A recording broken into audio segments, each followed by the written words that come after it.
It was a casual weekend night. Walang masyadong plano, walang engrandeng handaan. Pero minsan, ang mga hindi planado, yun ang pinakamasayang alaala.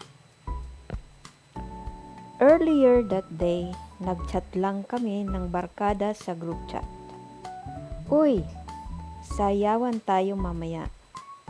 Isang simpleng message, pero sapat para buuin ang gabi. Ang tema, sumayaw ng binibining market, nakakatuwa kasi kahit ilang taon na ang lumipas mula sumikat ang kanta, hindi pa rin siya naluluma sa puso at sayawan ng marami. Kaya heto na nga, nagsimula kaming magtipon-tipon sa bahay. May konting handa, chips, pansit, soft drinks at syempre may kaunting drinks din para sa mga gustong mag-relax. Simpleng setup pero sapat para magpainit ng gabi. Bago kami magsimula sa sayawan, sandaling tsikahan muna. Kumustahan, tawanan, kung ano-ano lang ang pinag-uusapan. Trabaho, love life, chismis sa kapitbahay. Ang saya ng simpleng ganitong moments, hindi mo namamalayan, tumatak na pala sa alaala. And then the moment we've all been waiting for, binibining marikit.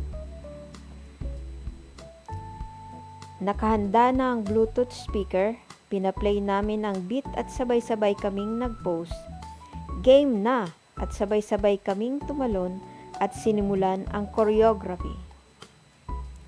Sa simula, sabay-sabay pa ang kilos, pero maya't maya, may isa na lumalampas ang kamay, may isang late ng 2 segundo sa step, at may isa pang nakalimutan ang susunod na galaw. Tawanan. Hindi mo na tuloy alam kung sayaw pa ba ito o komedya show. Pero kahit may sablay, tuloy lang. Yan ang saya sa barkadahan. Walang husgahan, basta enjoy lang.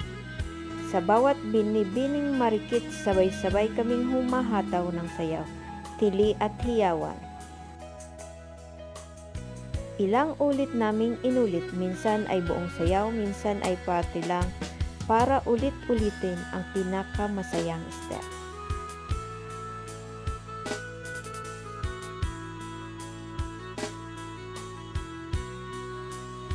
Pahinga muna kami at ayun na, mini party time.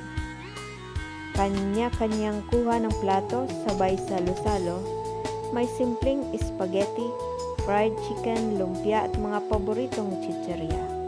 Habang kumakain, hindi maiiwasan ang kantahan. May nag-request ng karaoke at ang ending, may humataw ng turete, may bumirit ng pusong bato, at syempre, may nag-joke ng round to ng sayawan. At kahit medyo hilo na sa kakatawa at konting inuman, umikot pa rin ang kwentuhan. Ang ibang usapan puro throwback, mga kalukuhan sa school dati, crush ng bayan, ex na hindi pa rin nakakalimutan. Ang iba naman pangarap sa buhay, parang walang tapos ang kwento kapag mga tunay mong kaibigan ang kasama. May naglabas ng card games, simple lang, truth or dare, at konting charades. Pero kahit ganun lang, parang pang party level ang tawa at hiyawan. Habang papalapit ang hating gabi, may isa sa amin ang nagsabing, ang sarap ng gabi na to. Hindi kailangan ng maraming pera o bonggang lugar. Basta kumpleto tayong lahat, sapat na, and we all agree. Pagkatapos ng ilang rounds ng kwentuhan, konting inom at second round ng sayaw. This time flies na. Nagsimula na kaming magligpit-ligpit, pero bago umuwi, group picture muna syempre. Isang group selfie na puno ng pawis, gulo-gulo ang muhok, pero punong-puno ng saya sa mata. At yun ang gabi namin, ang gabing nagsimula lang sa tara sayawan tayo at nagtapos sa isang simpleng selebrasyon ng pagkakaibigan. Walang arte, walang drama, sayaw, kwento, tawa at kaunting alak.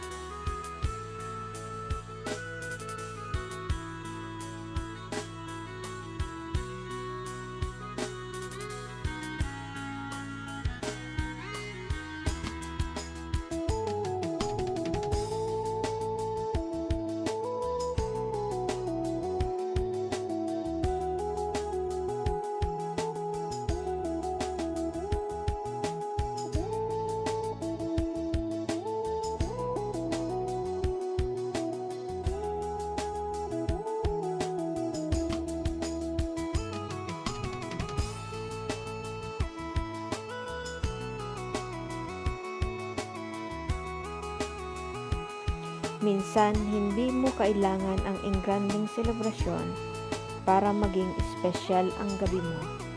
Minsan, sapat na ang isang kantang kay saya, ilang kaibigang totoo at tapat na tawanan. Yun ang magic ng sayawan at samahan. Di mo makakalimutan kahit hindi planado. Binibining marikit, salamat sa gabing punong-puno ng